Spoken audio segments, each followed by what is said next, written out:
प्रिया, अब तो तुम कुछ कहोगी नहीं, और हो सकता है तुमने अभी तक न्यूज़ भी नहीं देखा होगा।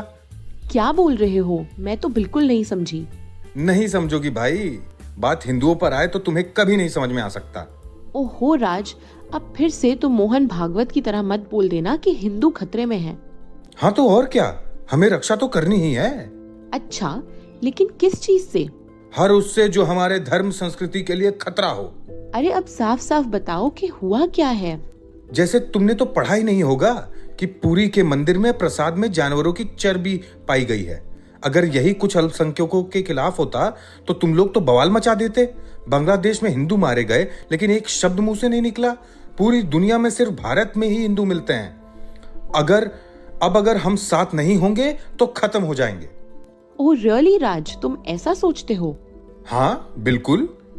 तुम ही बताओ, ये जो चीजें मैंने बताई उसको लेकर बवाल नहीं हुआ?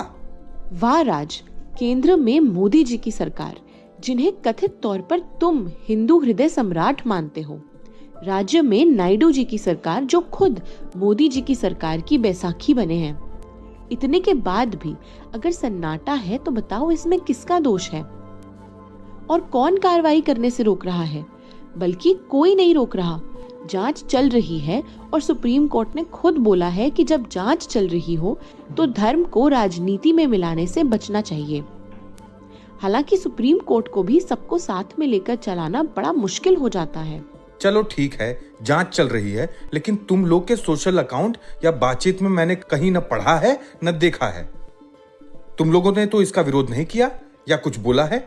राज, जब जांच चल रही हो, सुप्रीम कोर्ट में जब सुनवाई हो, तब दिक्कत नहीं है। दिक्कत तब है जब कोई यति नरसिम्हानंद जैसे इंसान विवादित बयान दे और फिर उस पर कार्रवाई के बजाय लोग उसका समर्थन करें। हालांकि अब उसे भी गिरफ्तार कर लिया गया है तो अब उस पर हम निश्चिंत हैं। यति नरसिम्हानंद को तो तुम जानते ही होगे ना? नहीं जानते तो बता दूं कि ये गाजियाबाद के शिव शक्ति धाम दासना मंदिर के महंत हैं और पूर्व बीजेपी सांसद BL शर्मा को अपना गुरु मानते हैं। ये महंत ऐसे हैं कि मंदिर में एक बच्चे ने पानी पी लिया तो उसकी पिटाई कर दी थी। आए दिन इस्लाम धर्म पर घृणित और विवादित बयान देते रहते हैं। अच्छा ठीक है, चलो मान लिया, लेकिन बांग्लादेश में हिंदुओं पर हो रहे हमले पर तो तुम लोगों को कुछ बोलना चाहिए। अगर तुमने देखा हो तो उस पर मैंने फेसबुक पर जरूर लिखा था। बस एक पोस्ट लिखने से हो गया? राज, अगर एक पोस्ट लिखने से कुछ नहीं होता तो उन्हें अपने देश में बुलाकर क्रिकेट खिलाने से दिक्कत नहीं है। शेख हसीना को अपने देश में रोकने से दिक्कत नहीं है। हाँ, ये गलत है। लेकिन मुझे ये सब गलत नहीं लगता। खेल को राजनीति से नहीं जोड़ना चाहिए और हर किसी के बुरे वक्त में काम आना चाहिए। जो भारत सरकार शेख हसीना के साथ कर रही है वो सही कर रही है।